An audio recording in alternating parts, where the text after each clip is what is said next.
All right, back to it now. What about XRP and Bitcoin and this whole idea of a a Trump reserve, a crypto reserve? What do you think of that?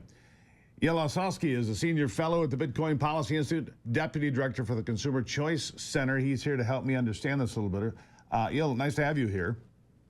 Thanks so much for having me, Steve. Greatly appreciate it. All right, so Donald Trump has announced this crypto reserve idea. XRP, SOL, Bitcoin, Ethereum, AD. I don't know what all of these are exactly, but help me here. What does this mean? Is he just keeping a campaign promise and throwing, hey, I kept my promise, we're going to look into this? Is it serious? Is it just marginal? Or is this really important? I mean, I think directionally it's very important. It shows that Trump has an interest in cryptocurrencies and basically looking at the American advantage in all of this. So it does go back to this kind of promise that he made at the Bitcoin conference in Nashville in July. He said, hey, look, Bitcoiners, if you come on my side, we're going to get a strategic reserve. The U.S. government already has 200,000 Bitcoins in its possession. We're going to keep that and keep it as a strategic reserve. So Bitcoin has always kind of been the focus here, because obviously you have the proof of work algorithm, you have all these miners, you have ETFs. There's a lot of interest from companies as well. El Salvador uses it right now as legal tender. I think it's kind of a surprise for many people who are watching this that the other cryptos were kind of thrown in. No doubt this has something to do with people who've supported the president, people who have been supporting him with money, with campaigns, and obviously the influence of David Sachs, who's the crypto and AI czar. So I think it's definitely interesting. It does speak to something, and it does mean that Trump team is thinking about financial innovation and having some kind of strategic advantage for the United States. Yeah, so what is the advantage, do you think? All right, so for a lot of folks, certainly those that are older, they don't get it. You can't touch it, you can't see it, you can't, take a gold coin, bite on it, whatever it might be, right? How do you explain this to folks that are just reluctant? Like, I don't get it, I don't want to be part of it, it scares me, or do we just drag them kicking and screaming into the future? Well, I think there's just something that everyone has to understand is, our current financial and monetary system is based on the US dollar, which used to be based on gold. Now it's just based on what the Federal Reserve says it is. It's based on interest rates. It's basically the price of money. And what Bitcoin was created as is this alternative system that has a hard cap. The US dollar has been printed into infinitum for a very long time. Bitcoin will only ever have 21 million units, what we call Bitcoins.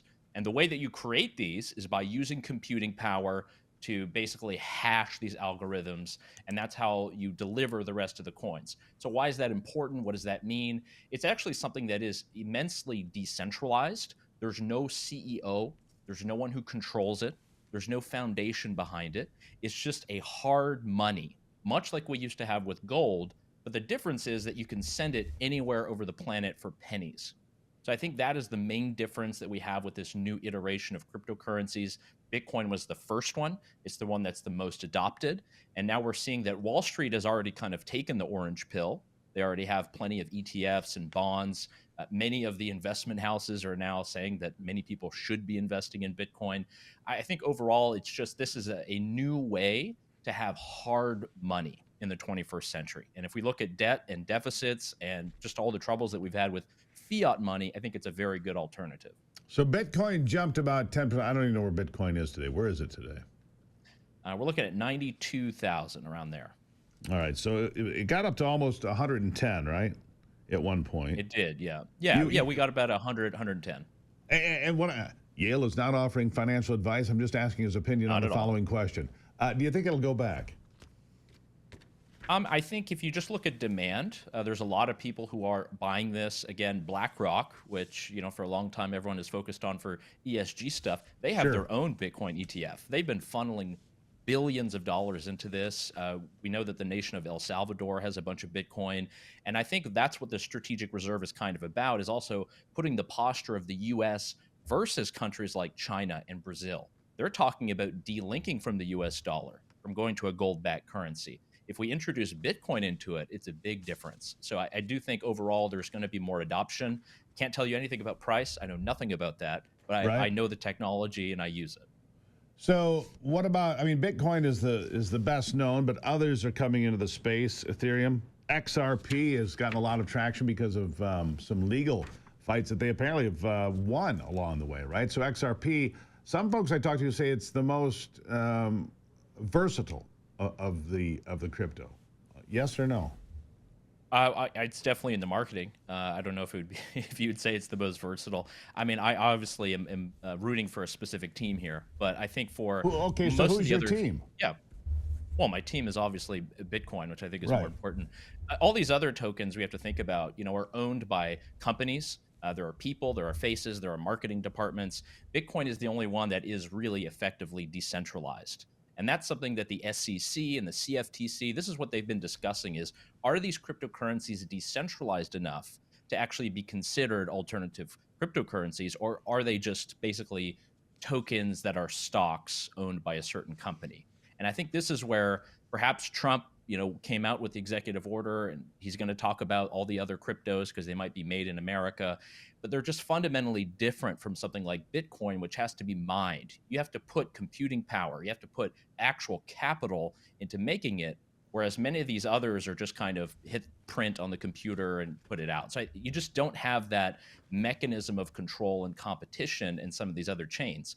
Overall, though, it should be legal. People should be able to buy these if they're interested and they like it, and tons of people are. If we just look at comparatively, what are countries looking at? What are companies looking at? What do retirement advisors, what are they thinking about? Are they thinking about Bitcoin, or are they thinking about some of these other cryptocurrencies? Only one is effectively decentralized. I think that's an important metric. And then also something that can never be controlled or gamed. And we can't say that about some of these others. So I think directionally, great move from the president to look at this.